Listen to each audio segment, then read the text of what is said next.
Ink in. Ink in. You see what I did there? Yes. Yes. And it's Yes. your real Thank name you. too. It is your real It name. is my real name. Yes. Yeah. Didn't even change it to green or or Ooh. Kush What about Brown? or well, nope. Not brown. So my story is a little silly about what's happening in Vermont.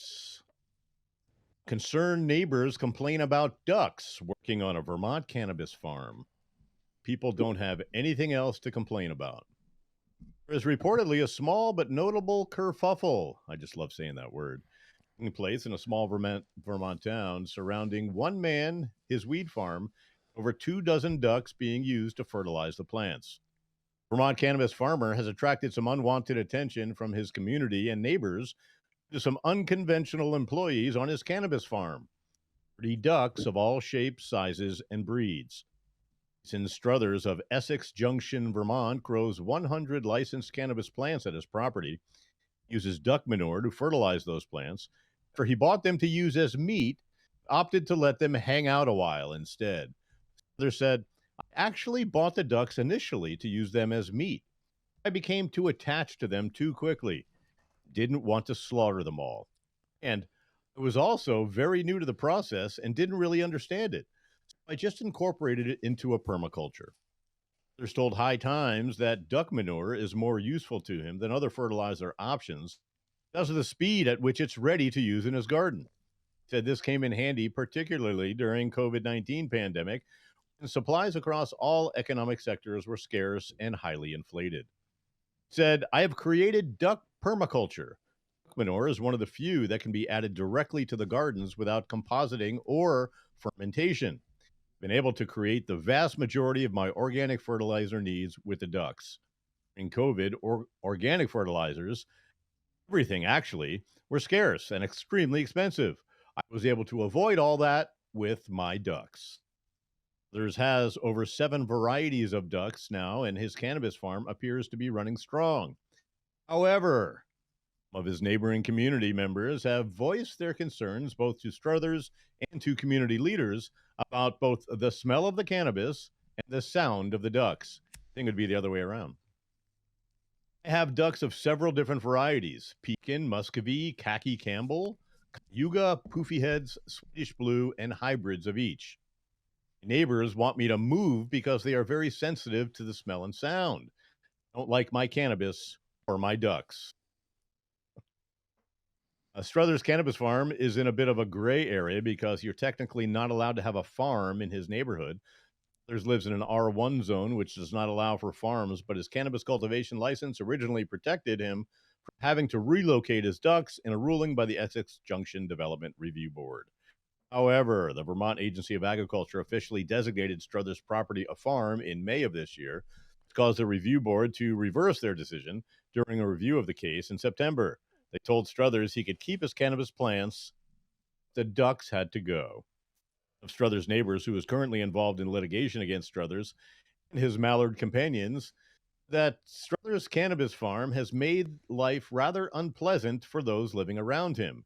Really impacts us, just not being able to enjoy our outside, our lot. We can enjoy the inside mostly, but if we go outside, then we're subject to the smells and the noises. Struthers and Padnos reportedly filed appeals in response to the review board's decision. Struthers filed an appeal to keep his ducks. Padnos filed an appeal to make Struthers move his cannabis farm and ducks away somewhere else entirely. Struthers has not given up on his ducks yet. According to MyNBC5, the process of going through both appeals in court could take months until the fate of the ducks and the weed has been decided.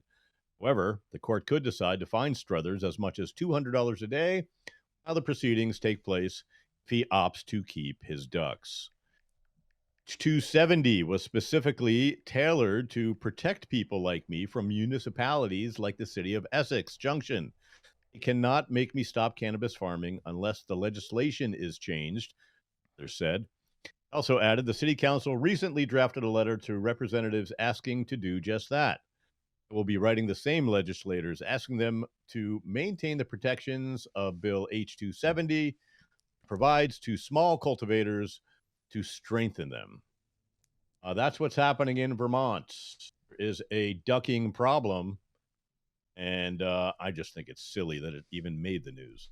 It's a typical case of shitty neighbors, right? People just can't mind their own business, and they got to get all up in yours. I mean, this is when complaining about the smell of weed. What the fuck is that? Right. This is when you just say what the duck. Well-fed. That's right. Yes. Well-fed weed plants. That's what they're complaining about. Naturally fed weed plants, like the most authentic way. And they're complaining. Shame. Shame on them. I know. I thought they were all environmentalists out there, especially in Essex Junction. I guess not all of them. I'm just saying. What's wrong with environmentalism? I mean, Simon, do we know that duck poo is higher nutrient value than maybe bat poo for cannabis plants? Oh, you're on mute, Simon. We can't hear you. You're on mute. You're on mute, Simon. Simon, you're on mute. Okay, sorry about that. So, bag guano is good, but it's actually, it's toxic when it's fresh. I think you have to process bag guano to make it, to bring the nutrient richness to whatever you're trying to use it with. But I will say that, you said bat guano? Yeah, bag guano is actually if you the same shit that COVID came from. If humans interact with it fresh, whoa, it's toxic. So are you saying it's kind of like Kobe beef, how it has to be massaged and curated in order for it to kick? Weird. That's weird, bro. You poo massager now? Come on, bro. All right, no. Here's the thing about duck. Here's the thing about just animal, excrement in general. It's really, poop is the best. You're able to use that in feeds and stuff because of all the nutrient denseness and the way that their enzymes break down these things like the grasses and the other, organic fibers and stuff like that. So yeah, I mean, duck poo, fish poo, you've heard of that before in biodynamic farming, but yeah, I mean, I think this guy's, onto the next level. You have your coexisting animals and whatever on your farm helping to feed your weed plants. I mean, that's a beautiful world. I want to live in that world, don't you? Well, sustainable, right? It's perfect. Absolutely, yeah. Absolutely. I think that guy's awesome. I think that Bernie Sanders really needs to step in here, help out his homie. He needs to come out those red mittens, and he needs to come to his guy's defense over here. I mean, it is Red Mitten Day. I thought Bernie Sanders only wore blue mittens, though. No, he just wears those cool crunchy mittens, man. Cool crunchy mittens. Rico, you have a soundbite for us, Rico? Yeah, man. Duck shit, bat shit. No, bird shit. That's not what I'm talking about. You have the kind of shit you want. You have the it's button. All good for you. No, you have the button, bro. You have the button. I am. I know, Jason. I do not take debit. I do not take debit. I am once again asking for your financial support. Where's it at, Rico? Where's the Bernie? Where's the Bernie Sanders? You said you like the butt. Where's the Bernie Sanders, bro? Oh, you know what I'm saying? I'm not hearing it. You gotta meme it up. You gotta meme it up for this. You weren't a fan of Bernie Sanders until. Well, I'm not a fan of socialists. I am once again asking for your financial support.